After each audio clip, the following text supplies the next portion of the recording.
Hello everybody, welcome back to the channel. In today's video we're going to be continuing reading the entire Bible. This one is called, if you remember, Aaron threw down a stick, turned into a snake, and his magicians or whatever did it as well. So now we're going to, see where this story leads next. This is called The Plagues. This page we're starting on. This is based on Exodus chapter 7 verse 12 through chapter 10 of verse 20. But while Pharaoh watches the serpent, Aaron swallows the serpents of the Egyptian magicians. Though disappointed, Pharaoh refuses to admit that Moses' God is more powerful than the gods of Egypt. Again, Moses asks for God's help. And again, God tells him what to do. In the morning, Moses and Aaron meet Pharaoh on the bank of the Nile River. Don't you have anything better to do than to bother me during my morning bath? And, Moses replies, because you won't let the Hebrews go, the river will be turned to blood. At Moses' command, Aaron strikes the water and his rod, strikes with his rod, and the water turns red. My sorcerers can do the same. If they are such great sorcerers, then why don't they turn the Nile back to water? But they cannot do, and the Nile remains blood for 7 days. So, he turns the river to blood. And, he's like, well, my magicians can do the same, and he's like, okay, turn it back to regular water then. And they cannot. Because God is the only God. He's the only true God, and he's the only one who has all power. Yes, they had power, but it was really not through God. That was really through the devil. And, it was evil power. It was not, and it's nothing compared to God's power. So it stayed like that for 7 days. The Egyptian women are unable to wash their clothes in the bloody river. Men have to dig wells to find drinking water. Finally, the river is clear again, but still Pharaoh will not listen to Moses' plea. And so God sends a different plague. In the street of the city, frogs, millions of them everywhere. So he sent millions of frogs. I mean, just as you can see in this picture, they're all over the place. They're all over people. They're all in their food. They're everywhere. All in their clothes, and in the Egyptians' homes, eat my flowers run, because, they're just running through their flour, they're running through their foods, they're all on top of them, they're everywhere, they're covering their fields, they're all in their beds and everything. Even in the palace, I can't stand these filthy creatures. Send for Moses and Aaron. Ask your God to take away the frogs, and I will let the Hebrews go. It will be as you say. But when the frogs are gone, Pharaoh breaks his promise. So God proceeds with his next wonder. God torments the Egyptians with a plague of gnats. They infest everything. The Egyptians can't get them out of their houses, their hair, even their beds. So this would be even worse than the frogs. They got little gnats, little bugs, just all pouring, thousands of them, millions of them on their beds, their hair, their clothes, their food, their water, all that stuff. I mean, it'd be disgusting. Like, you just couldn't get away from it. Pharaoh tries to bargain with Moses, but Moses stands firm in his request. Once again, the Pharaoh promises to free the Hebrews, but when the gnats are gone, he hardens his heart again. As if the gnats weren't bad enough, God follows them with a plague of flies. Flies are in everything. The Egyptians can't keep them off their food or their faces, but no flies trouble the Hebrews' Goshen. So, yeah, they're just, flies would be even worse. I mean, you got them right here, man. They'd be all over your, you can hear them all in your ears. They're trying to go in your ears and all that other stuff, and just all over you, dude. It'd be horrible. You couldn't even eat because of it. Can't you worship your God here? No. Okay, you can go. Like before, Pharaoh changes his mind. The God sends disease upon the Egyptians' animals and livestock.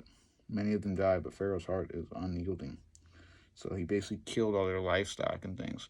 Their means of food and even farming use had just been killed off.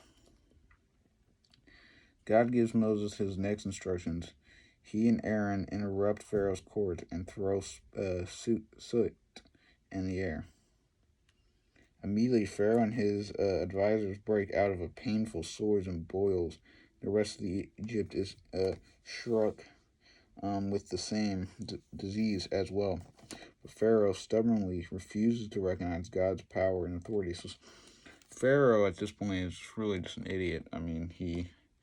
Now he's giving them huge boils and sores that just ache all over your body, and he still refuses to, let his people go, Moses' people go. He's just very ignorant, and letting his people suffer and himself as well, by God's wrath.